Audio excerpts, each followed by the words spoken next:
তো দেখো, আজকে যদি আমরা দেখে থাকি তাহলে নিফটি 50 ইন্ডেক্স কীরকম রেটিং শো করছে এখন অ্যাট প্রেজেন্ট যদি আমরা দেখে থাকি তাহলে 22,460.30 এবং ইন্ডিয়ান কারেন্সিতে যদি দেখা যায় তাহলে -92.20 অর্থাৎ -0.41% কিন্তু ডিক্রিজ আছে। তো এটা কম বেশি আপ ডাউন করতেই থাকে। তো এই নিয়ে ঘাবড়ানোর মূলত যে বিরাট কিছু কারণ আছে তাও নেই।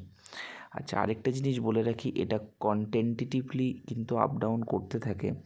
যদি আমরা এসপিএক্সকে ফলো করি তাহলে টেন্টেটিভ আপ ডাউন করছে অটোমেটিক্যালি।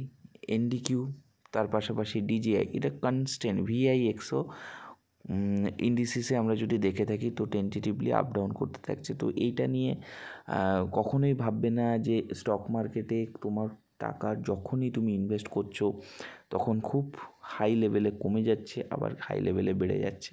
তো এটা নিয়ে ভাবার কোনো কারণ নেই। যদি খুব ভালো অ্যানালাইসিস করতে পারো তাহলেই স্টক মার্কেটে এসো। আবারও বলছি, প্রচুর পরিমাণে স্টাডি করে যদি স্টক মার্কেটে আসো তাহলে অবশ্যই তুমি কিন্তু ভালো জায়গায় অ্যাচিভ করতে পারবে।